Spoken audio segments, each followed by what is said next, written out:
Running a business comes with a lot of what ifs, but luckily there's a simple answer to them. Shopify. It's the commerce platform behind millions of businesses, including Thrive Cosmetics and Momofuku, and it'll help you with everything you need.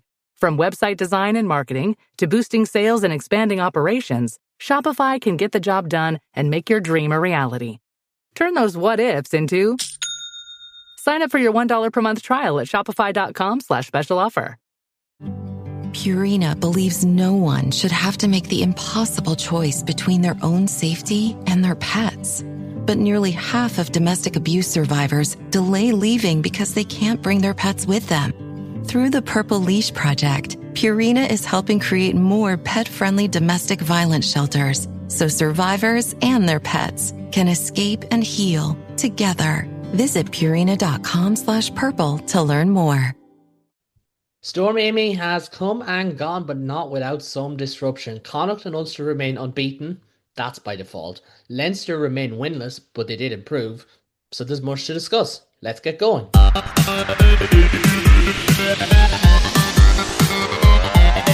Welcome to the Interpro Show.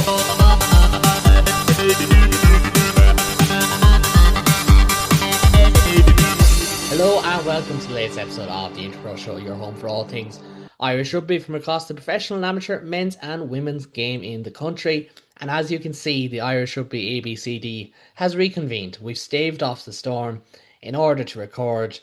And to be quite honest, the weather hasn't exactly improved. But look, it is what it is. Gentlemen, it's great to have you back. David, firstly, it's great to have you back from... Would you mind telling our listeners or viewers, were you or were you not in Cape Town? I was not in Cape Town. I did price it out. It turns out it's a long way away from Dublin, so I settled for sunny South Portugal instead. But it's still on the bucket list. I will make it down there sometime. But no, I unfortunately wasn't in Cape Town this time. If I was, you probably would have been able to hear the screaming through the television. Were you checking out the place where Ireland go? Were you checking it from? Yeah, I was exactly. I was down on our training pitch to figure out why the Portuguese can play such lovely rugby when they have very little to build off of. I feel like if we could take whatever it is that they've got going on and apply it to teams that have resources, then we'd be onto a winner. Yeah, fair enough. Absolutely. And Ben and Adam, you're both on with us last week. But Adam, Ulster didn't play at the weekend, so did you find something to do over the week, or did you just sit there and wait for us to record? I'm just sat here waiting for a record. I have a lot of planning to do now that I'm a trainee, apprentice teacher, so I had a lot of planning to do, so it's fine. And I watched the Zebra game as well. I was allowed to watch a Zebra game this week, so I'm not going to focus on the word allowed, but we may get into that another time. No. Ben, I know you watch plenty of rugby and plenty of other sports as well. It was, I know we don't do URC chat, but it was a really fun weekend of URC. Like, I know it was only 6 games or whatever, but geez, like a couple of big results there. It was a great weekend. Look, it would have been nice to have had, I think Ulster Edinburgh had the potential to be an absolute cracker of a game that had gone ahead. But like for me, and I say to someone who wasn't home park, Zebra Lions on the games of the weekend. It's an absolute cracker of a game. And it also made Sunday Pass a little bit better after sitting on Saturday and watching both Loftus and having my heart out to here inside in Thomond Park for 80 minutes, which we will get into. But no, really good weekend. I think, United Rugby Rewind, Adam Hattip went over it quite well the start of the week. And yeah, not a lot to eat. And before we move on, I think one of the reasons that you're in new attire this week is not necessarily because of my influencer culture, but because it was so cold in Thomond Park on Saturday, it implored you to go and buy the fleece. Is that correct? Or is it more that you stave to the capitalistic influencer culture that is 2025? Considering I don't know what TikTok is, I don't think I can normally say I'm a capitalist. But no, Thomond Park was levels of cold. And for anyone who hasn't bought this hoodie, please get it in Elbreeze. It is the warmest thing I own. It is so warm. If it has your size remaining, because they are flying off the shelves. Hashtag release the fleece has become hashtag restock the fleece, which is really amazing. We'll just put a tracker on the Twitter of just like Elbreeze, just tag him every day and say, please add more, thanks. Yeah, no, definitely. But gentlemen, we have only 2 games to discuss, which means we will have a little bit more on AIL, and we also have a special game to come at the end of the show. which Adam is going to be Quizmaster General of, and I am going to defeat Ben and David in the process. But before we get into all that, we are going to start with Loftus. And a weird one. It was a thriller. It is our game of the week between the Bulls and Leinster in the URC final rematch. The Bulls get revenge. But also a really weird game, and we might start on that one, David, because the Bulls, to me, to my viewing, I thought they didn't get anything that Leinster didn't give them. They played large percentages of that game without the ball, so kind of mitigating the whole altitude factor of, keep running and keep making a team defend. Leinster come away with 1 point. It's not ideal, but did you get that vibe as well? There was a bit of a strange game in how it unfolded. Yeah, it was kind of odd. It was. I mean, look, the bottom line was it was such a massive improvement on what Leinster did last week. It was hard not to be happy just when Sam Prendergast knocked the first 3 points over the bar. I think there was a definite sigh of relief just to have that spell that was very temporarily and catastrophically cast lifted. But yeah, no, I mean, look, the obvious examples of what Leinster gave the Bulls are in that unfortunate last intercept try from away with Sam Prendergast pass. But it was more than that. It was there. There was space in the play pitch that Leinster gave up that they really shouldn't have. I thought is it de Klerk, the Bulls winger, was having a field day with some of the gaps he was able to run into, and I think it's probably on a day that was quite a positive thing for Leinster in terms of the scoreline they were able to get to run up, and the fact that they were able to get back in the lead at the start of the second half. I think they'd be very frustrated by the way defense has gone this season already. And we're only two games in, but I mentioned just before the show started that numbers wise, Leinster have conceded in these first two games 30% of the points they conceded in the entirety of the last URC season, which is fairly staggering when you think about it. So, there's definitely still a lot to work on there. That's going to be a major source of frustration. It's going to put pressure on us if we have to keep outscoring teams rather than being able to defend, particularly given Jack Nienaber's there, and it's something he's prided himself on. It's something that we felt like we built on so much last season. It's going to be very frustrating that it still seems like throughout this game in particular, it seems like it's very easy to get around Leinster. The concession in the last season was that we had our blitz defense. We were running the kind of box style system where you rush up, you shut down passing channels, and you stop players either at the gain line or 10 feet before it. But we didn't really have that in these first two games. The defense was better in this game than it was against the Stormers, but it still wasn't like suffocating. And yet still we have the space out on the wings, almost as if we still have the mindset of that blitz without having the effect of it, and so we're still suffering from the weaknesses of it. But the ease with which the Bulls were able to get around Leinster will definitely be a major source of frustration. That being said, there was a lot of positives, like Tommy O'Brien, one of the few bright sparks last week, continued to be a bright spark this week.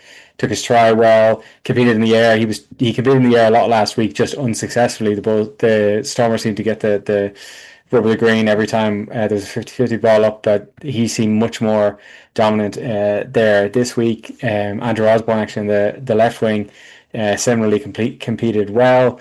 I think the inclusion of Max Deegan, that was actually a player who didn't start last week, who I really felt in the absence of some of the other leaders in the squad. Luke McGrath's a great captain. I like Luke McGrath a lot, but he's a captain because of his seniority more than anything else. His best days are definitely behind him.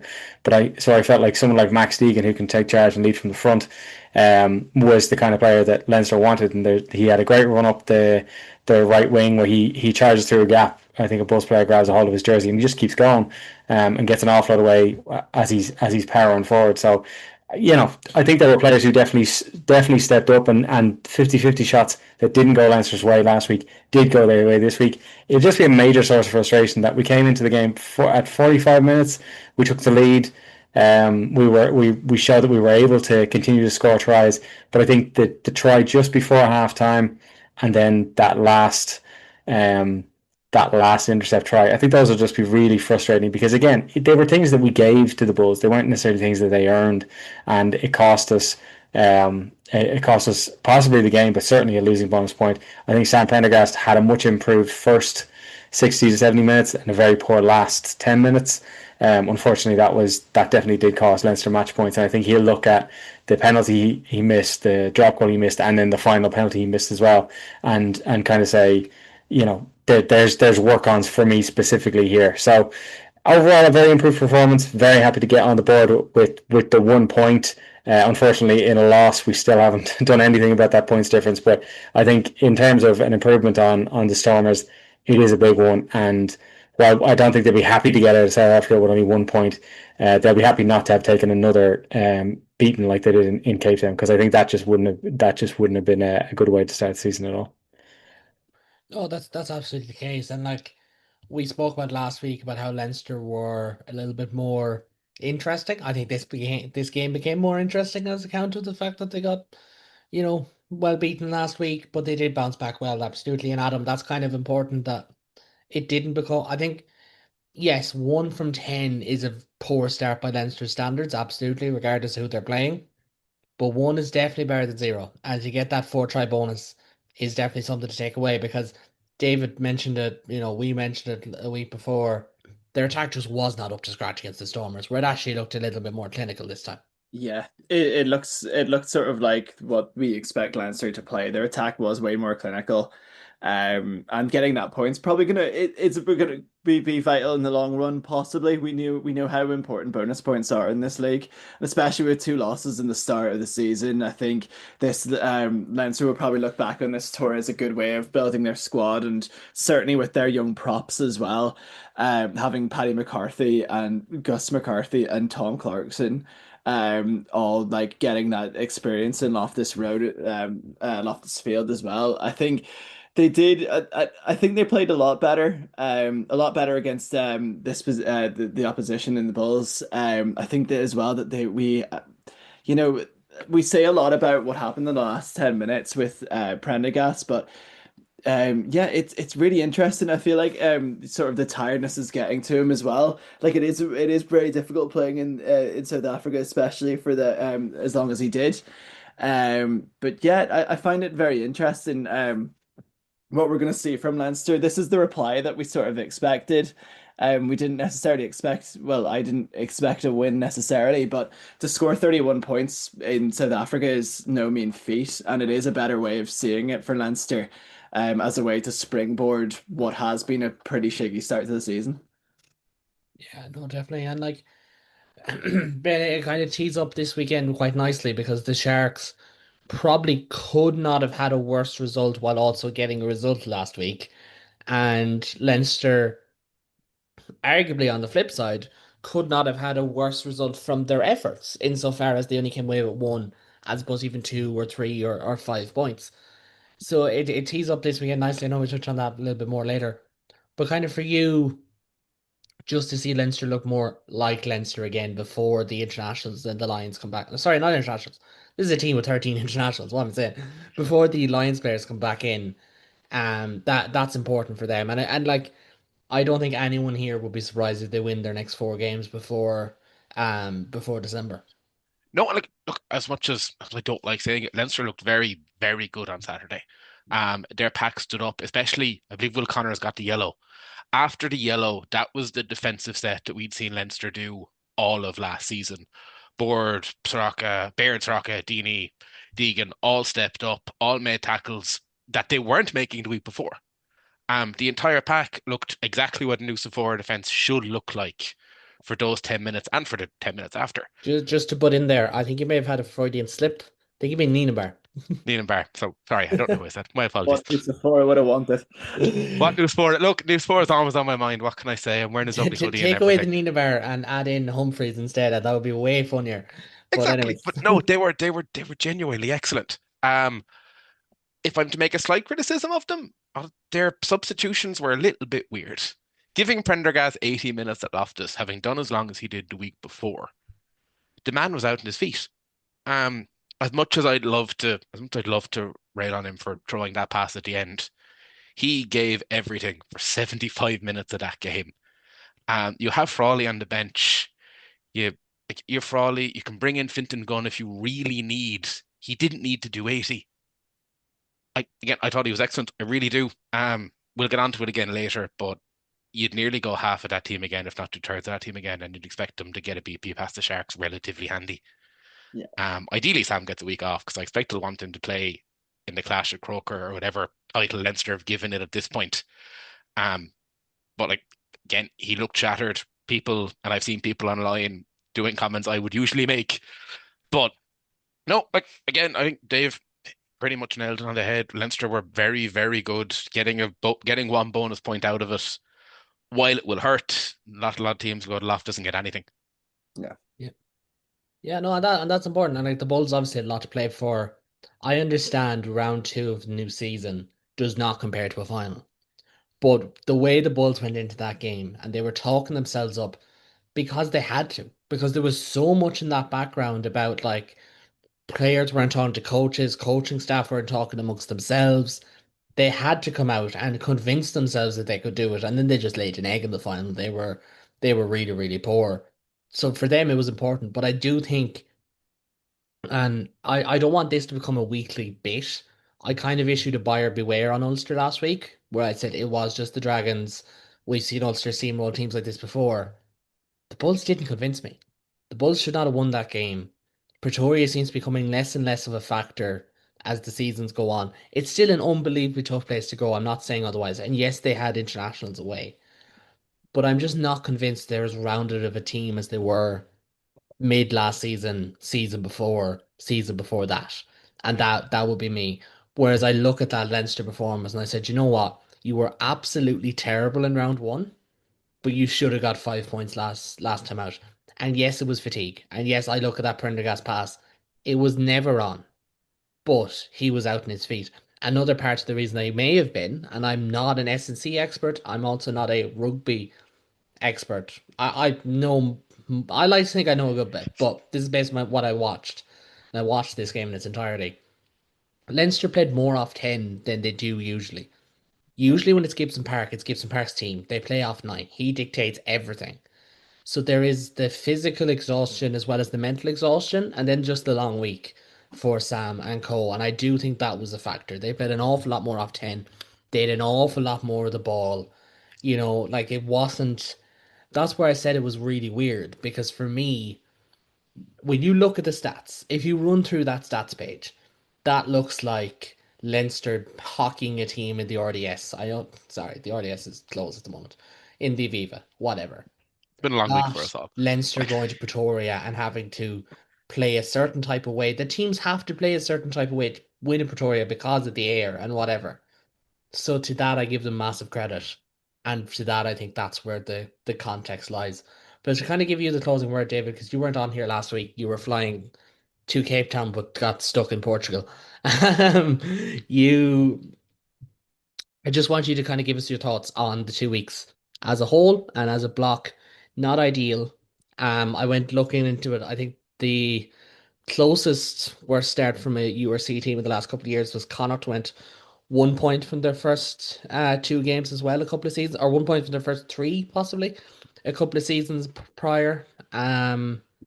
It's not really been a case. Irish teams have been fast starters. They have the depth.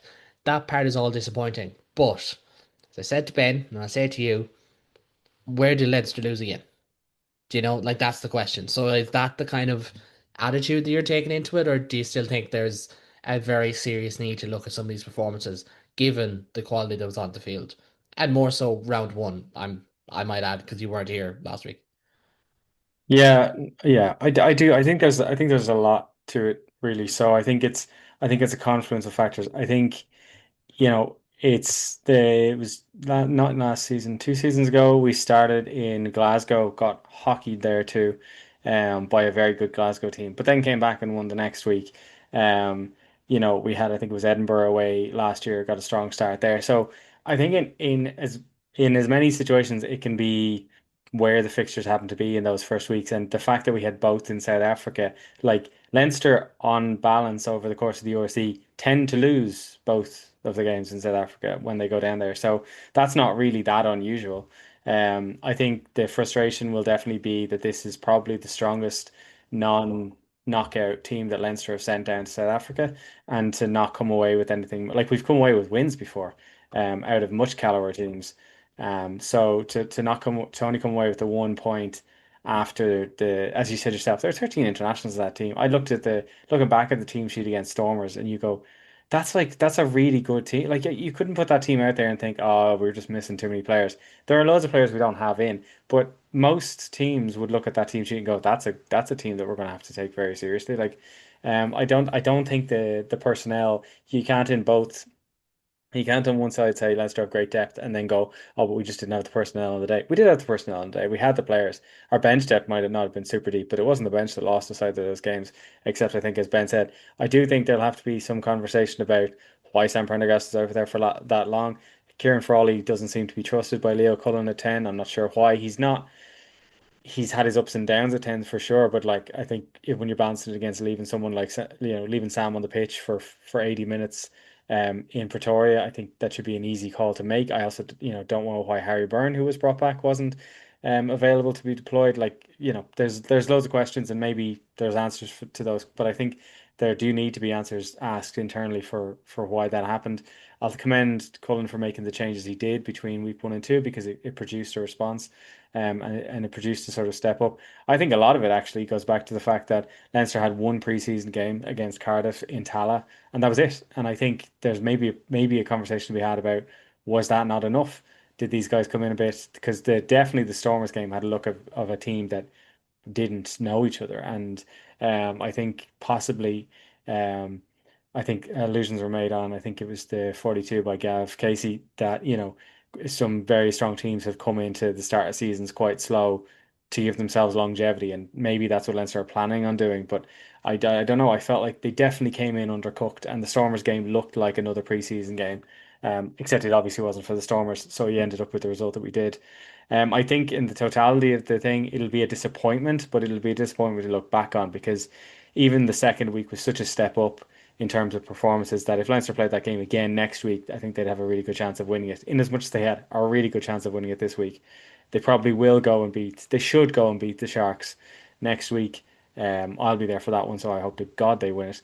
I don't think Croke Park is as done a deal as some people think it is.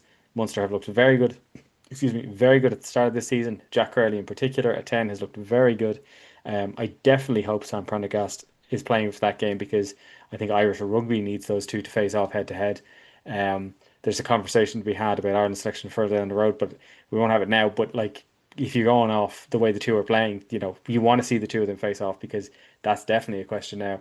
And then, yeah, there'll be more fixtures. So I think coming out of last week's game, I had concerns that I was like, no, it's just one game, leave it. Coming out of this game, I'm like, okay, it was just one game. We didn't win this, but at least it was a step up in terms of performance. There's still a lot to work on. I think the defense is something they're going to really need to look at. The attack, at least they seem to know how to do it again. I'll be very interested to see how the Lions players reintegrate, because it is weird to think that they had these two games with these two fairly strong 23s, and there's still, what, 12, 13 players, if you include Jamie Osborne, to come back in, who would be considered their frontline players. So how those players slot back in, how much they actually play the URC, that's the other thing. Loads of those players don't play a lot of URC games. That's not usually the way Leinster do things. So how they're reintegrated and how much focus is put on that will be interesting, because as much as those guys don't play URC, Leinster are 15th, and the only team they're ahead of in the table are a team who didn't play last weekend. So it very rapidly becomes a game of, yeah, we probably should be winning all of our games, but we actually have to start doing that at some point, or we're not gonna move. And every week we don't is a week that the Bulls or the Stormers or Munster or Zebra win another game and stay in the top four, and we stay further away from it. So I'll be interested to see. I think we could see a lot more players drafted in next week, even for the Sharks, and I think it'll be a very strong team that goes out against Munster in round four. And I think myself and everybody else are really looking forward to seeing that, because it's been odd to watch Leinster play what are probably two of the worst games they've played in the last, I don't know how many years, in the last 2 weeks. Like, I do think it's a credit to Leinster, like, to get that, to go with a quote unquote rotated team down to Loftus, come away with a losing bonus point, um, be within be within two kicks of actually winning down in Loftus, not lose, but try Yeah. bonus point, sorry, and be within two kicks of getting significantly more out of it. You'd think if Frawley or God forbid Harry Byrne start at 10, probably win that game. Or even come on with 20 minutes to go, probably win that game. Leinster pack was superb again.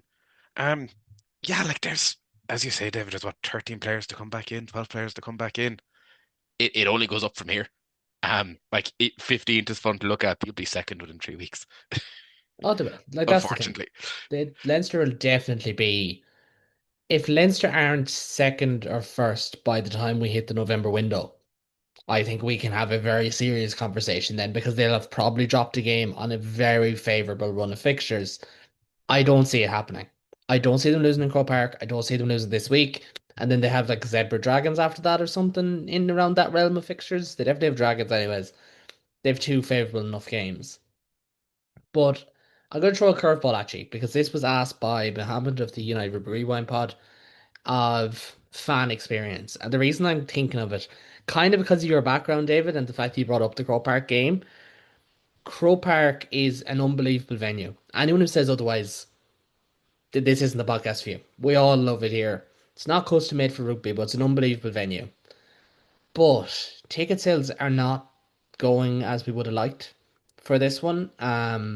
I think typically, and I mean this with respect to my colleagues who work in the media, I think you'll get some pretty lame excuses for why. Over the next couple of weeks, like things like, are the Munster fans not travelling? Or is it Croke Park fatigue? Or whatever else. I don't think it's anything like that. But Ben, because your NFL question came up the other day about fan experience, you look at a game like that, right? It's an Interpro. They cost a huge amount of money. Interpros are the most expensive regular season games for provincial fans to go to. This one is in Croke Park, right? Is it high time that we change the fan experience of games like these? And I look at Judgment Day as a great example of why, if we're going to open up Croke Park for an Interpro, why can't it be Leinster, Munster, Connacht, Ulster, or Munster, Ulster, Connacht, Leinster, or something? Do something. Because personally, I don't think we can keep looking at just the attendance and just blaming Province A or Province B when we've never innovated on these games, despite the fact they're the biggest seller outside of Europe in the league. What would you like to see? Because like 40,000 in Croke Park can feel hollow. We've seen all our finals in COVID years with 40,000. It feels quite hollow. What would you like to see? It will be more, I should say. It will be Like more. It'll probably end up hitting 60. What would you like to see to just kind of reinvent this if Croke Park becomes a yearly thing? if Croke Park is your thing, like what none of us want to say, and you're right, is the lower tier full, a part of the whole gonna open, and then the rest of it just empty. Because Croke Park, 2/3 full, looks horrendous. Like it does. I'm glad you mentioned Judgment Day. I've travelled over to it 3 times now, 2 or 3 times now. It is one of the best day outs you'll have. They run it as an experience. Everyone gets involved. All World Rugby comes together, even when they're not in a good day. They do it at Cardiff City, they do Principality, and it genuinely is an excellent day out. We mentioned it on the women's pod. There's something to be said for doing an Interpro derby beforehand. Like, especially this year, it's a big opportunity missed to not do Munster Leinster or even Connacht Ulster in the women's before we have the Croke Park game. The IRFU have to do something. And even like I say this, tickets went on sale today being Tuesday for Munster Leinster in Thomond Park, and a terrace ticket's touching 50 quid. You can't say pay 50 quid for an Interbro, get your 80 minutes of entertainment, and then leave. They have to do something on top of it to make it a more palatable experience for the casual fan. We're not casual. We will pay whatever money they want. The four of us here will pay extortionate money to go and see Ireland, to go and see Munster, Ulster, Connacht, Leinster. We just will. But again, if we're looking at 50,000, 60,000 in Croke Park and you want them to come back, you have to do something on top of it. We said this in our women's podcast. We'll say it again. Not using the fire that was lit under the game by the Women's Rugby World Cup and putting an Interpro on in Croke Park doesn't sit right with me. Anyway, Judgment Day is the next opportunity. Again, if we take Judgment Day for what it is, I don't know, will either Connacht or Ulster voluntarily give up a home game that is an Interpro, but do anything. Just Well, make it I think something to be fair, I casuals think want to Connacht see. would because their ground is so small, they'd probably end up making more money out of it. Like we I saw McHale Park last year was an excellent day out. Connacht did despite the rain, everything to make that as well as they should. yeah. And I mean, the The will is there. The fans will go to it. It's on the IRFU, it's on Leinster, it's on Munster to make it something people want to go and see every single year. Yeah. And I don't Dear, think it is. And again, I think that's where the lazy narratives of like, oh, it's uncompetitive, and that's because of Munster. But like, there is four provinces here. There is a national body. How do we adapt and change and improvise? Because for me, right, Leinster have had one absolute humdinger game in Croke Park. The other one last year was a series of unfortunate events for Munster. Like realistically, a marginal forward pass gets chalked off a couple of minutes after they lose two players to HIAs, and instead of it being like 21-7, they're 20 or sorry, instead of being 14-7 behind, they're 21 5 going into halftime or 21-7 going into halftime. The game's gone, place goes flat. Leinster then go and hammer Harlequins in Croke Park. Like they're not victims of their own success, but how do you sell that again? Do you know, like if they had games like that Northampton one 2 years ago, fair enough, easy sell. But it's just how do we keep selling this game? And I've long believed that Irish rugby has the advantage that it's so easy for us to branch out now because the established areas are established and the up and coming areas are up and coming. So it's about touching into that more. Like we're going to mention in a few weeks, Edward Adogbo returning. He's from Cove. Cove is not a rugby stronghold, for example. The women's game, lots of players from non-traditional rugby areas. But we're going to talk about that and loads more in time. Don't get me wrong. Just a quick reminder, if you haven't already, please do subscribe to the Global Gain here on YouTube or wherever you get your podcasts. If you're here, we're at 880 subscribers now. The goal is to get to 900 before the weekend. Let's get to 1,000 before the United Rugby Rewind returns. That is the best URC podcast you will find anywhere. Broadcasters, fans, anywhere, it is the best.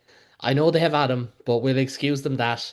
They have to have a young person on for, quotas and all that. I say that he's only like 24 months younger than me. Um, but do check that out. And I, David, with a little like and subscribe there for anyone on YouTube. That is really, really good. I love that.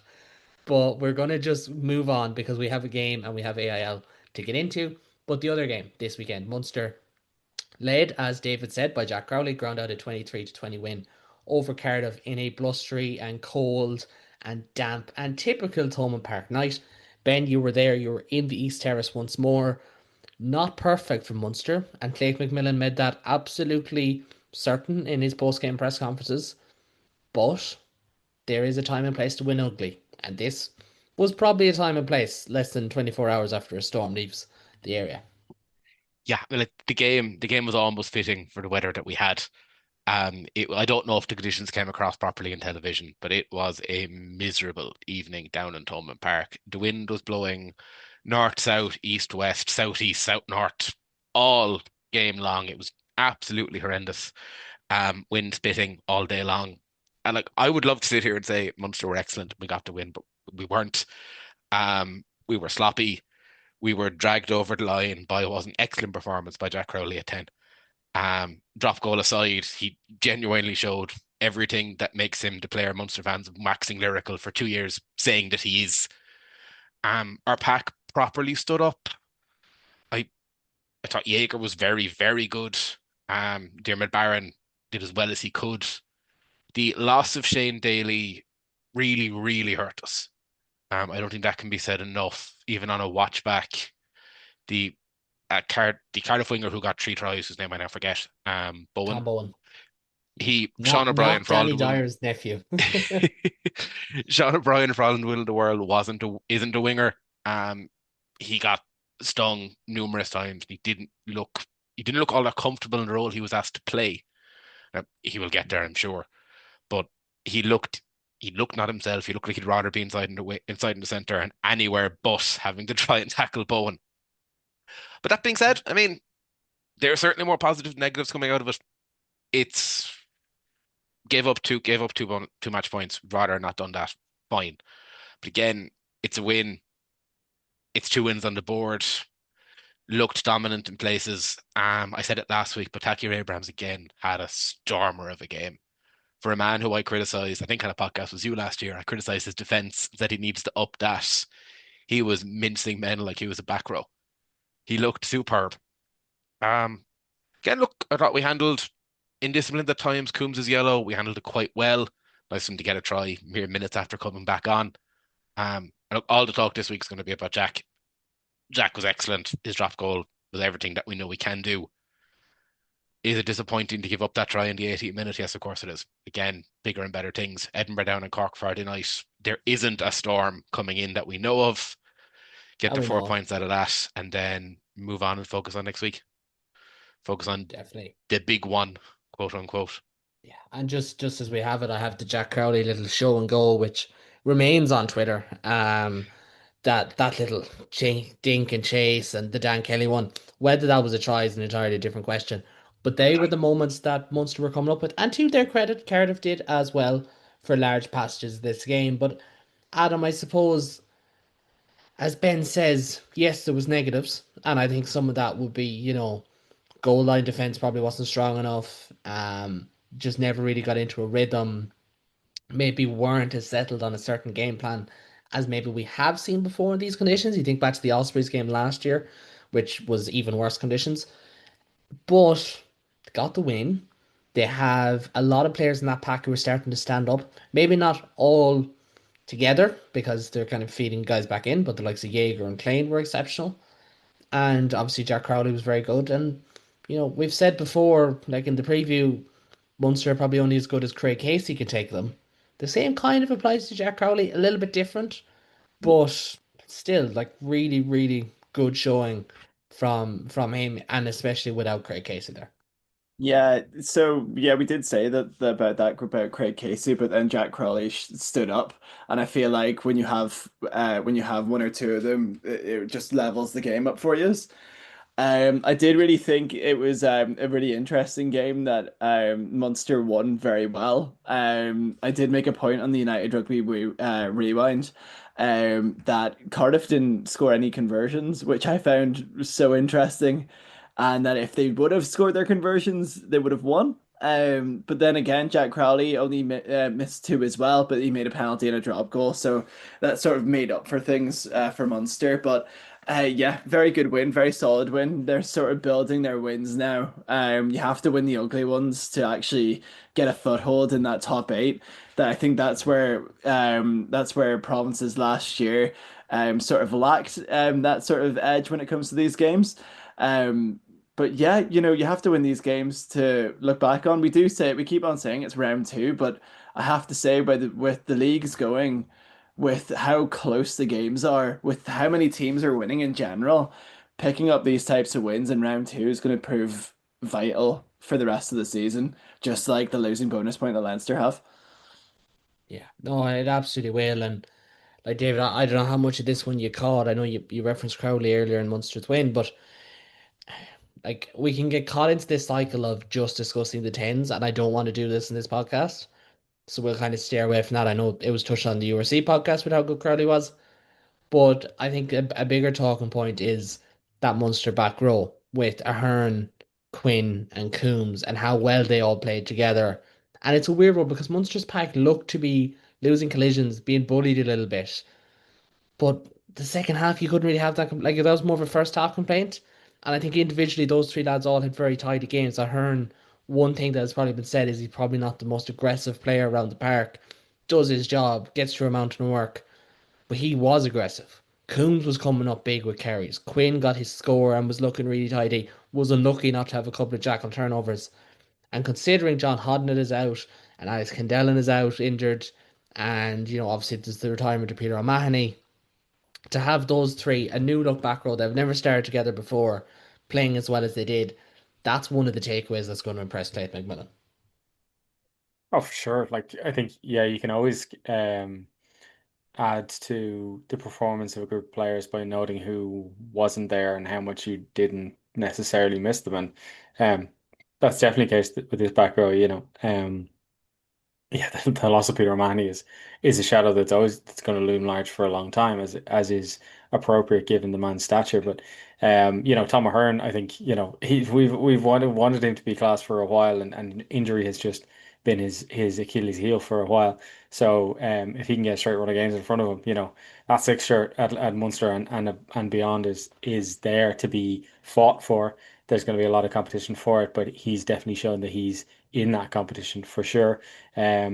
Quinn, young lad, but definitely didn't look at a place, held his own, did very well, did very tidy. Yeah, as you said yourself, probably unlucky with a couple of those decisions. They're always kind of on the edge anyway. But I thought Coombs, like, for someone who I've given a bit of stick to in the past, the way he took his try, like, you can see the way he gets close to the line. I was watching the game back, knowing already that he had scored it. And I was watching it going, how exactly does he get over the line here? He seems a bit far back and he's already gone to ground. And he just didn't go to ground. I think he stuck the South Africans have a thing for where he sticks his arm on the ground and propels himself forward. Like the strength required to do something like that and to still get across the line. It's something that I've seen other teams lack, other provinces lack, Ireland lack sometimes, where it's really frustrating to get that close to the line, get over it and get held up, or not quite get the ball, lock on or not get the ball down, because you've done all the effort and then just had it go right at the last minute. That doesn't seem to tend to happen with Gavin Coombs. If he gets that close, he's going to score. And yeah, I make my fair share of jokes about 5 meter wonder, but at the same time, there's loads of people who can score from 5 meters. The metronomic fashion with which he does it is impressive, and I think he's even narrowing in on some of the backs who've just departed. He's narrowing in on their try scoring records already. So, yeah, I thought that those three were very very tidy in a what was a game for the forwards. You just said you didn't want to go into the tens, and I won't go into it, but like credit to Crowley, like you could see from the general kicking off the tee that the weather in Limerick was not fantastic, but the way he took that drop goal, the time he took it at, the decision making behind that was impressive, and I think that kind of level of um, game management and decision making and just steel to do it to make the call and to execute it like that there's a lot.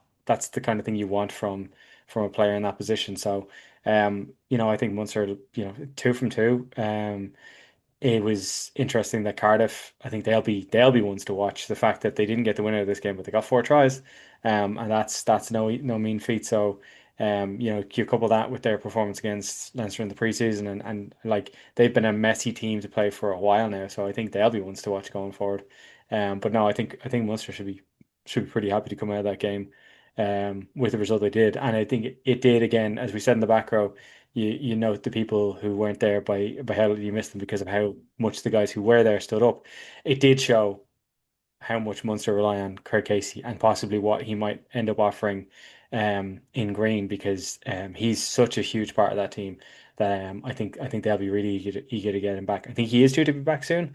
So as much as I'd said earlier that I want Jack Hurley and Sam Prendergast to face off in Croke Park, I definitely want him there that day, because he's the kind of player who you want playing in that kind of game. And Ben, we'll come back to the Edinburgh game at the end, but that one does feel like not a huge fixture for Munster. But I think if you go to Croke Park with 3 wins under your belt, and then you've got two Interpros coming in, like the Interpros are a life of their own. Like we know that Connacht are well capable of going down to Limerick and winning. So there is that as well. But I just want to get onto AIL chat because we have Adam's game to get into before we get into previews at the end of the show. Just really quickly on that, in the women's AIL, there was a repeat of last year's final, but this time a much more one-sided result as UL Bows took on Railway, and the champions of last year running at 44-17 victors. Not Anna, Alana McInerney with a hat-trick. Katrina Finn, excellent at fullback. I'm not sure if she's ever played there before, but she was unbelievable. Elsewhere, Blackrock beat Belvo. I've that down as 27-7. Not 100% sure if that's correct. But 27-7, helped by tries from Ireland internationals Maeve Deely and Maeve O'Leary. Would be great to see the latter back in Ireland contention at some stage as well. In Division 1A of the men's league, Corkon trashed Turnure, I should say, 42-14, while Clontarf defeated Lansdowne 20-17 at Castle Avenue. 1B saw Highfield take a scalp off Blackrock in Dublin as Instonians remain top. 2AC's Barnhall and Dungannon lead the way, with the latter pipping Corinthians at home in what's sure to be a big result. While there was wins for Galwegian, Sligo and UL both see them tied at the top of 2B. And finally in Division 2C, newly promoted Thomond are top on 10 points following their win over Ballyclare. Ben, just on that, like Big results there for Tarf, who are going to be a favourite. Cork are going to be a favourite.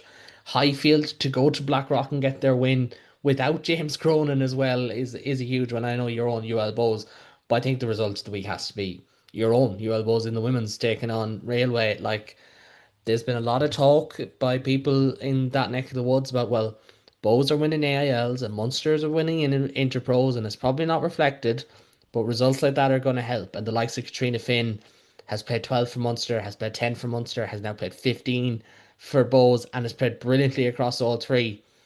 Like, just fair to say that a lot of players are putting their hand up for Ireland selection, isn't it? Yeah, I'm so glad you mentioned Bowes. They were genuinely excellent. Katrina Finn, Eilish Cahill hasn't got enough praise for the game she had as well. She was genuinely superb on Saturday. Largest player of the season, we should add. Chloe Pierce again doing Chloe Pierce things.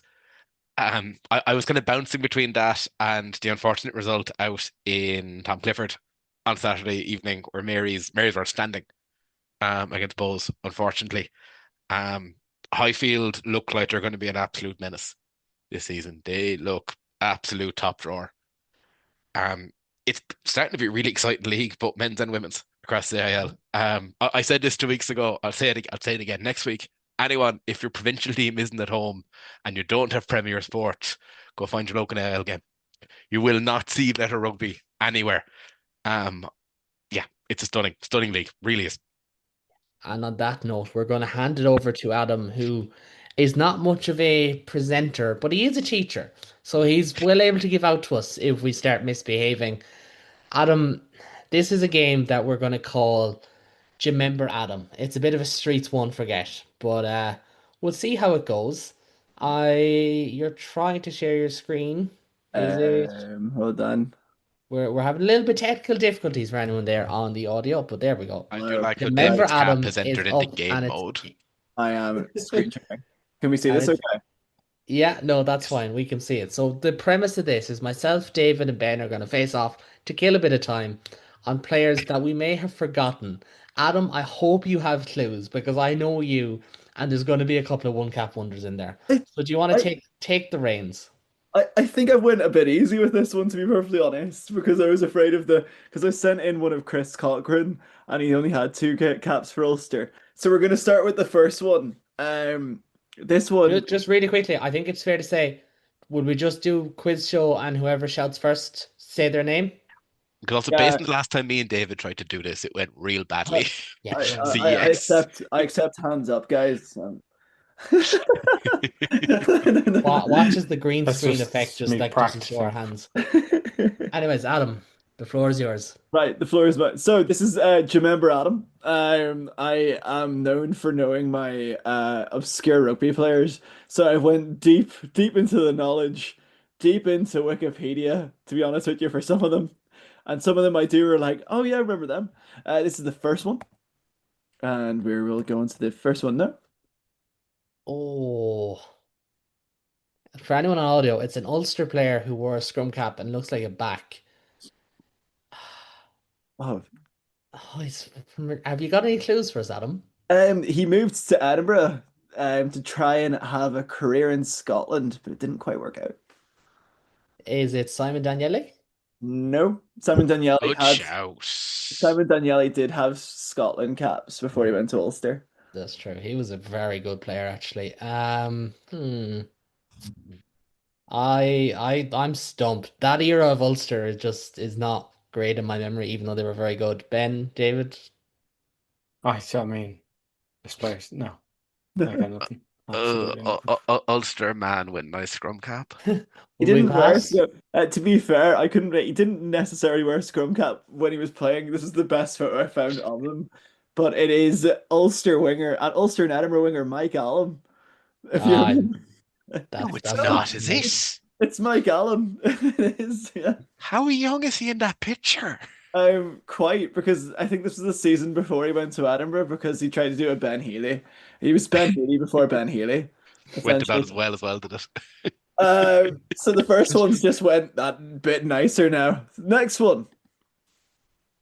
Oh, Oh, oh, I know this. My my clue might give it away. Is it Niall O'Connor? It's Niall O'Connor. Yes! Rory's best friend. Yeah. Is This that was the Niall O'Connor clue? when he played for Connacht in between Ulster spells, and then he went off to Jersey. But he did very well. He scored 86 points in 15 outings. There we go. was going to say, when did he play in Thomond Park? That looks like Or is it Musgrave? No, 2012-ish. Thomond. Yeah, I think it is 2012. It's that like classic Mazda shirt. Yeah, that was one of their better Next, ones, to be honest. I'm pretty sure he has a DP World Tour win as a caddy as well. yeah, Double I check. think he does. Yeah. Next one surprised me, and I do remember him playing, but this is the next one. I know it. Andrew Goodman. Yeah, Andrew Goodman. Yeah, Yeah. well done. Yeah, Yeah. Andrew Goodman. I just wanted to see if the lads would get in there first. So I don't want to win all of these. Oh, Andrew Andrew Goodman played for shit. Leinster. Won a Amlin Challenge Cup with them. Won the Pro 12, I think. David? Sure. They won a Pro 12 year, won the Amlin, didn't they? I think. 2015? 2013. 2013, yeah. 2013 we won now. Okay. That might have been the year after you won it against us in the RDS. Oh, it was. 2013 He was. won all of them last time. I don't know if Ben is frozen for anyone else, but he's Yeah, frozen Ben's with me. Ben's Ben's a robot. The game, the game. Do you remember Adams broken Ben's intro? We'll let Ben come back on. Do you want to go on to is the Yes. next one's probably a Munster man though, is it? Next one, it is. It is. It's gonna be a Monster Man. Okay, well we've Ben. lost Ben, but he can watch this back. He's joined Oh, back he's on. coming back on. He's coming back on. This is what they call great entertainment. This one's Absolutely. the In the next This is one. why they pay us the big bucks. Yeah, exactly. Ben, Next are you there? Oh, I know this. Ben? Oh. Right, but I don't know his name. Ben will know who this is. That's the thing. That's why I'm waiting. But I'm not sure if he is What's his fully name? connected. Should So I should I give the hint for David just before? you can try. He signed for Ulster, but never showed up due to injury, and then he signed for I think it was London Irish, and then he went to Munster. I didn't know that part, Yeah, actually. he But I signed. know the answer. Yeah, Because Ben is not responsive at the moment. Yeah, his name is going to escape me. That is Arno Bolta. That's Arnold. yeah, Yeah. yeah. He signed for Ulster, and then he got injured, and I think we signed John Diesel as a result of that. John Dysel, who was at Munster. Yeah, Remember? exactly. Yeah, that was the time that we just like picked non-Irish qualified players from you. Him and Matherson, who I should have put on as well. Anyway, next one. Oh, I know this. I want to see if David knows it. Oh, it's shit. What's his name? It's no. Fuck. I'm bad at Can these I go? games. Yeah, go for it. It's Leo Vaha, isn't it? Yeah, very good. Yeah, 27 caps for Leinster. Yes. Kiwi Former boy. Belvo man. Fucking I'm good at this. Yeah, yeah. We're good at this. I swear Adam didn't send these on to me. I swear to God. This is my this is my secret weakness in pub quizzes as well. I once forgot who Nicki Minaj was just because I get face blindness when I'm put on the spot. But you're gonna tell me now Take you she played to a few pub quiz. seasons at Connacht. Yeah, I was gonna say What? the historical figure I found out played for Munster. I wouldn't be surprised. Next, Yeah, you know what I mean? Oh, that is. I'm going to take a wild guess first of all. Is that Mata Fifita? Hello, No. chaps. I'm very sorry. My dog ate my internet. Hello. That's all right. Ben, do you wanna do the last two really quickly? Yeah, Yes, will we go beautiful back? form. Will we go back? Oh, that's the good old Arno. Look at him. Isn't he beautiful? It is Arno Bolton. Wasn't he beautiful? Look at the lovely empty Thomond Park jersey on him as well. Isn't it class? That was after the game against Ospreys, I think. And this one, Ben? Oh, God. Former Ah, AIL man. not a notion. Go on. It's Leo Vaha or Leo Vaha. What Leo jersey Vaha. is that also? That was like a Leinster A type training kit. I really like that. I must find that in vintage. nice. Sorry. Go Um, on. Whoa. we'll go on to the next one. We'll go on to number This 5. one. It's not Mata Fifita, no. Nope. Oh. Is it Fetu Vainicolo? No, I've got a name, but I've got he's played rugby league for New Zealand and Samoa. He's also played union for Samoa. It might be. Fuck it. Anyways, if you don't have a name, I don't know what we're supposed to do. Like, Henry Fahili. oh, I don't know who that is. Henry Fahili. No, Sorry. Really? okay. I He went built like a tank, that man. Mm. He's got lovely form. He He looks like he's about to break into like a play or something. I love. Yeah. It's one of those that I was just like, wow, he looks massive. Him. Anyway, next one. Hmm. Oh, it's not Freddie Pooch. Oh, Oh, I have food in my mouth. Is This that is Sabian Guinazu? yeah, Yusebian Gunazu, is the it? Argentinian Wow, actor. well done. Right. I love this game. What This did he is play, like 3 this is games? impressive and frightening, Caitlin. It's frightening considering I was about 14 when he signed. I'm gonna say, did you ever see him play a game? Mm. Apparently he's got 20-ish caps. Something stupid like that. He was an injury joker the year that I think Damien Vardy got injured. Yeah. Is that was the year that you got to the final at Ravenhill, wasn't it? Yes, it was. Um, Oh, I think he may have signed the season after, but in the same kit. that's you. He battered us in the final.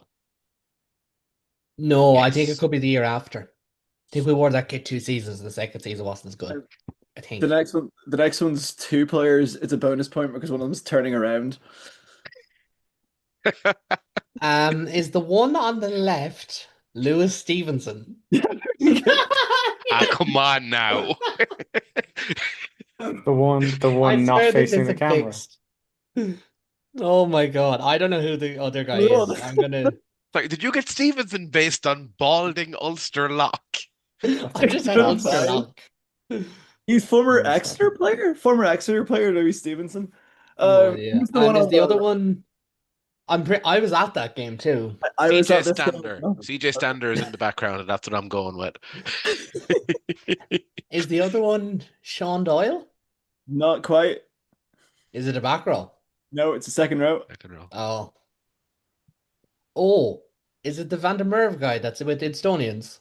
No, no, that's Schalke Oh. van der Merwe. He's a prop. But I No, thought you thought he Franco. started the year they won the URC or whatever the Rabo at the time. Oh, Did we win a Rabo? No, I don't think we we did. Oh, you won. got to the final. You got to the final. Started that year. Oh, it's not Robbie Dyack. It doesn't have that chiseled chin that Dyack used to have. This one. I thought I'm gonna put in because I was at this game and we went down with an Ulster C team, Have you a and selfie with him?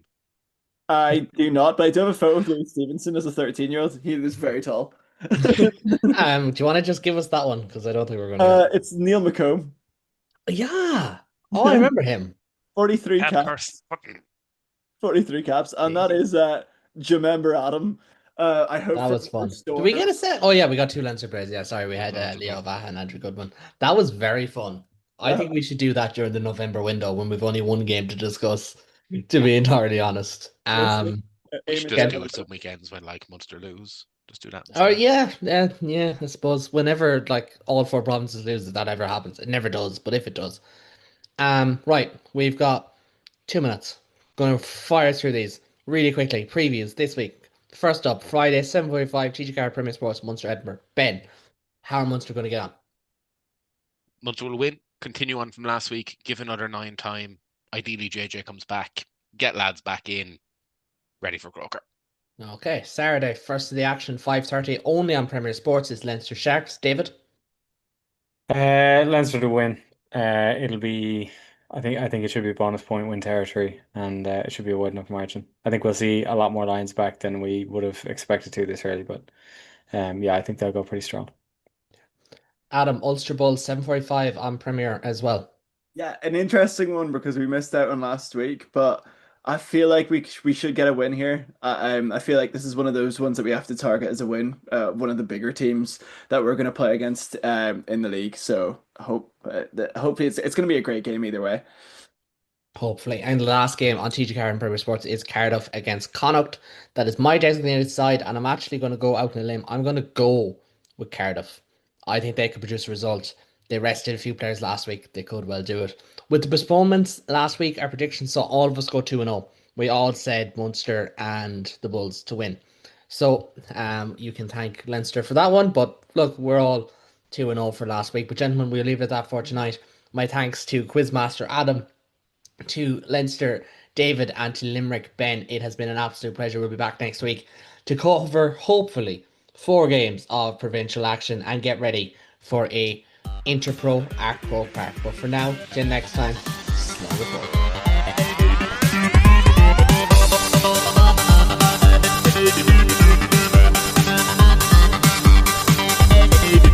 Thank you for listening to the Interpro Show. We'll be back with more of the same next week. And if you've got time, give us a like and a rate on social media and a subscribe on YouTube. All the best.